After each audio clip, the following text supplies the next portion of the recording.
Pasal kadang-kadang ada setengah orang di setengah-setengah karya, di setengah-setengah tempat, apabila orang tu tak pernah mai, sekali-sekali mai, depa usah dia macam mana nak makan dia. Tengok dia tu macam ya kan.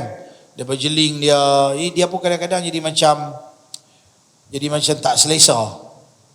Selalu saya sebut dulu bahawa sepatutnya kita ni, terutamanya AJK Masjid, sepatutnya meraihkan kedatangan jemaah apabila nampak orang mai muka baru. Duk di mana ni? Mai lagi dah masjid kami.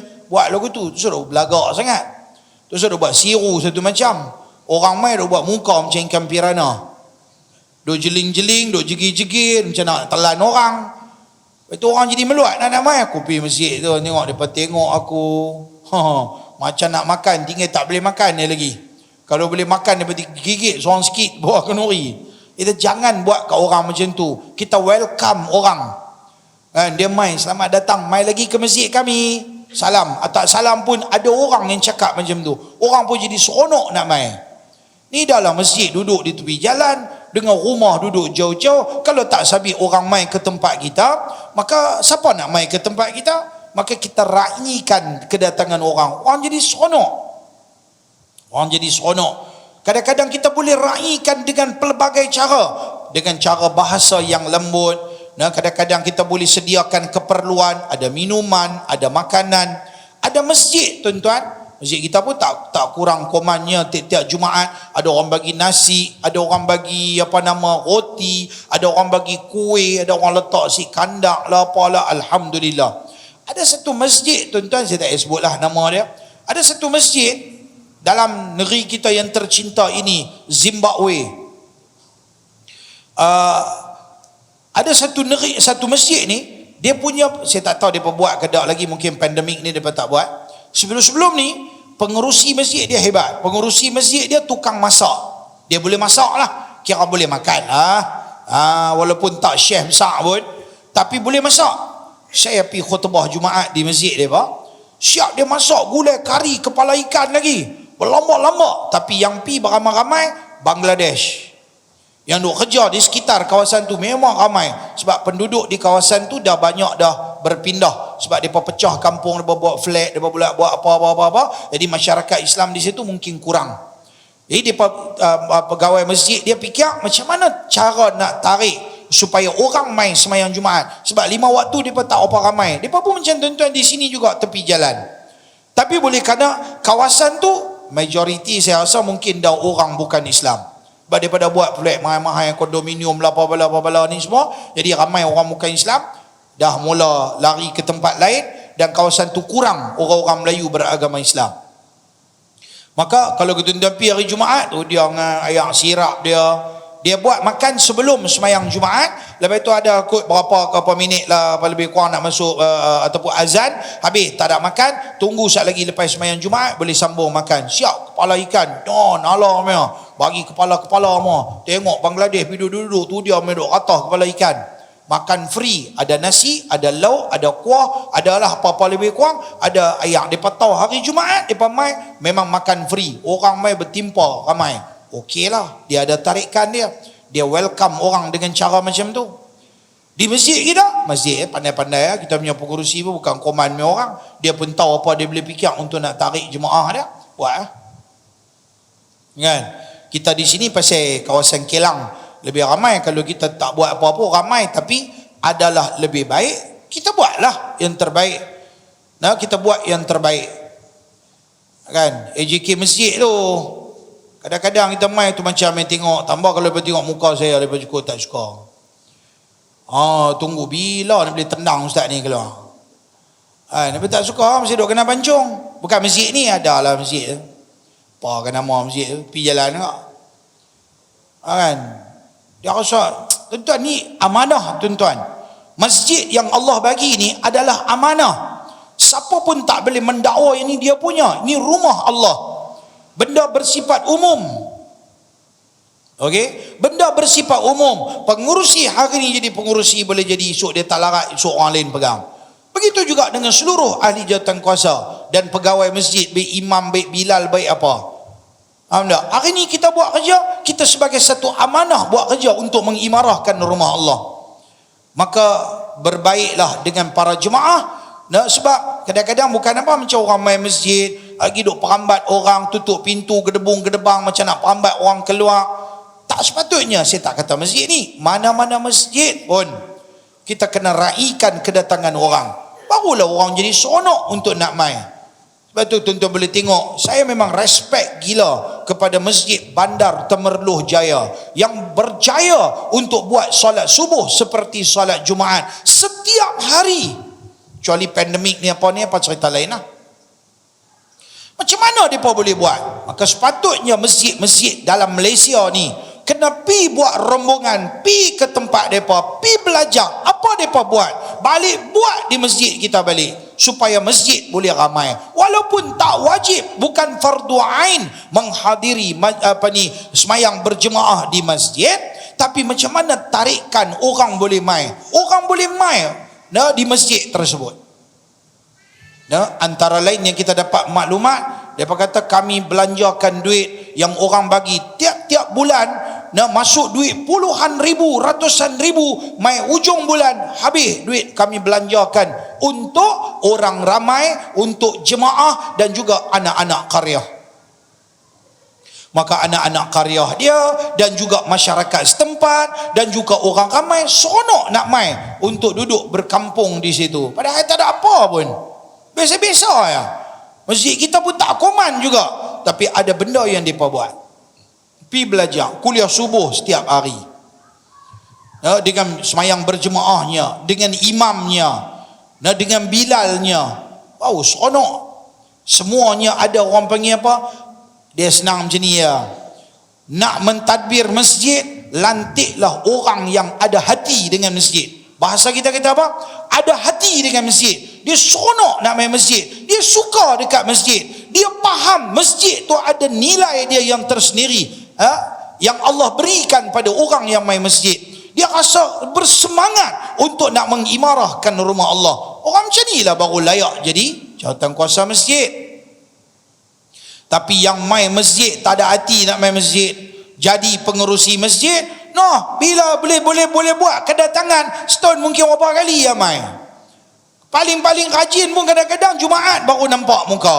Tak ada pun seminggu 2 kali. Apa masalah di masjid? Dia main kadang-kadang dia pun tak faham. Orang buat kuliah mengaji, muka pengerusi masjid pun tak pernah nampak. Faham tak? Belambak ada masjid saya pergi mengajak pengerusi pun saya tak kenal.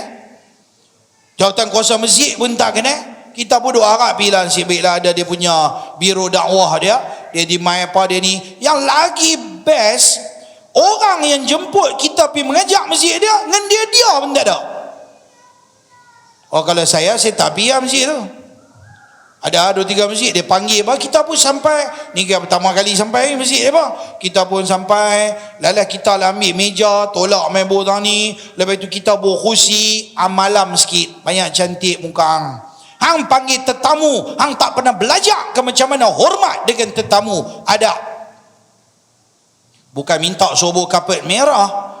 Sekurang-kurangnya Nabi kata, man kana yu'minu billahi wal yaumil akhir falyukrim dhaifahu. Siapa beriman dengan Allah dan hari akhirat, maka hendaklah dia memuliakan tetamunya. Ni hang panggil satu ustaz main suruh ceramah, at least mana dia orang, assalamualaikum ustaz, tunggu ke apa ke ra'i ke panggil mai, okey silakan ustaz, dah ceramah. Kalau ceramah macam bulanan macam ni tak payahlah buat pengumuman apa-apa jemput ustaz dah tahu dah dia punya kerja. Tapi kalau ceramah jemputan sesekali mai, maka pegang mai, assalamualaikum tuan-tuan, hari ni kita ada penceramah kita ni, saya nak memperkenalkan ni penceramah kita. Sekurang-kurangnya orang tahu, dia ni mai daripada mana ni ustaz, dia nak ceramah tajuk apa ke malam ni ke apa ke. Dan yang lebih baik, lepas solat maghrib ataupun sebelum sembahyang maghrib, sebelum nak qamat, jawatan kuasa masjid, imam ke bilal ke, buat pengumuman assalamualaikum, ataupun lepas habis baca doa, assalamualaikum warahmatullahi wabarakatuh, tuan-tuan, malam ni kita ada kuliah bulanan, kuliah yang akan disampaikan oleh sekian-sekian ustaz yang akan menggunakan sekian-sekian kitab ataupun sekian-sekian perbahasan. Bagi yang ada masa, silalah boleh bersama join dalam program ini, insya-Allah. Apa bu? Sebutlah sikit, at least orang tahu, kata oh malam ni ada kuliah. Anak setengah-setengah dia kata apa? AJK masjid. Dan abang apa dekat board tu dah tulis dah, abang ambil baca sendiri ya. Alah, abang ambil cari sendiri ya. Oh, jam tu ya. Ada satu masjid kita pergi, dia punya AJK masjid. Ini pun ingat veteran kot Pak Haji ni pun, dia pun tak larat lah. Dengan mata pun macam tak apa nak nampak. Dia buat macam mana? Habis-habis tu dia duduk sandar tu tempat, dia pegang mic, dia duduk sandar. Lepas tu dia kata, tuan-tuan ustaz ramai ustaz, tuan-tuan, ya kitab dalam almari pergi ambil sendiri. Lah. Pergi ambil sendiri, almari mana? Pergi ambil mai bubur tengah-tengah ni, orang tahu kata ada kitab. Macam tu kan ra'i orang mai. Tak apalah kitab ustaz tu okeylah, dia nak ra'i jemaah dia tu. Dah tuan-tuan, ni benda-benda lagu ni kena pergi belajar. Tengok mana-mana masjid yang dah buat. Tengok pengalaman mereka, pergi duduk balik buat di tempat kita. Faham tak?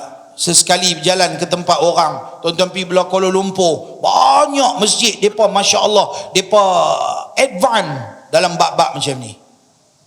Ya, tuan-tuan pergi masjid Bandar Baru Bangi, Masjid Hijau Bandar Baru Bangi, tuan-tuan tengok di sana. Saya pergi tengok tu dia kuliah sehari 6 kali. Kuliah subuh, kuliah duha, kuliah zuhur, kuliah asar, kuliah maghrib, kuliah isya. Ustaz yang semayang maghrib ni dia lebih kurang dia kena berhenti lah, sebab saat lagi ada kuliah isya pula.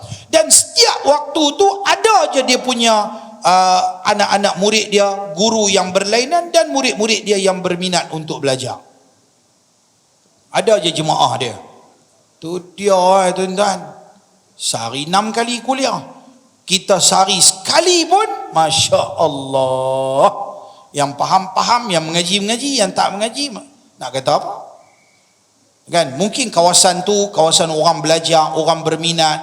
Dia kawasan tu dekat dengan beberapa universiti dan sebagainya, orang main belajar dan sebagainya. Dia ambil pensyarah-pensyarah yang dah pencen-pencen di UKM, di mana-mana sekitar kawasan tu. Mereka ni pun beli rumah kat kawasan tu, pakai tak balik dah kampung mereka asal, pakai duduk tangtu ya, jadi berkampung tu. Profesor, doktor, pensyarah ni dalam bidang agama ni, mereka pakai duduk tangtu ya. Maka mereka habis pencen, pakai duduk pergi mengajar di masjid ya. Oh, meriah di kawasan tu. Asalnya nak seronok pergi pindah duduk di situ. Pasal apa? Pasal masyarakat yang minat untuk belajar tu ramai. Kan? Masjid kita pun alhamdulillah. Kan? Tapi ada masjid tu perlu suntikan bagi lebih bersemangat lagi. Nak buat macam mana? Dia pergi lantik semua orang yang tak faham tanggungjawab. Itu salah satu daripada tanda-tanda kiamat, apabila idza wusidal amru li ghairi ahli, apabila diserahkan satu-satu urusan kepada orang yang bukan ahlinya, fantadhiris sa'ah, maka Nabi kata tunggulah sa'ah kehancuran, dekat-dekat dah masa nak berlakunya kiamat. Ya, manusia dah jadi tak amanah. Tambah-tambah bila ni orang-orang yang lebih mengutamakan politik kepartian. Kan? Ni dia mula nak buat lah. Dia naik pun atas dasar recommendation daripada bab-bab politik kepartian. Apa kita nak kata? Dah mereka yang berkuasa, mereka boleh buat macam-macam. Tapi tak sepatutnya macam tu. Kalau dia naik pun, dia imarahkan masjid, alhamdulillah. Takut dia naik, Allah. Dia mula duk terbeliak biji mata nak tengok duit banyak ke masjid ni. Kan, kok mana dia boleh dapat 25% ke apa ke. Yang tu lah dia boleh fikir. Dia tak fikir. Sebab tu tuan-tuan, nak bagi benda-benda ni, orang-orang macam ni, biar lantik orang-orang yang boleh buat kerja dan orang-orang yang bertanggungjawab, amanah, dan juga dia pun bukan orang susah. Takut apa? Takut sekali dia songlak pergi kat dia sikit pula. Biar dia pun jenis orang senang, dia tak ada heran tengok dengan duit. Senang. Bila jenis heran tengok dengan duit, ni payah lah. Itu dari sudut pandangan. Kena faham tu tanggungjawab, nak jawab esok di akhirat. Dia syok ya.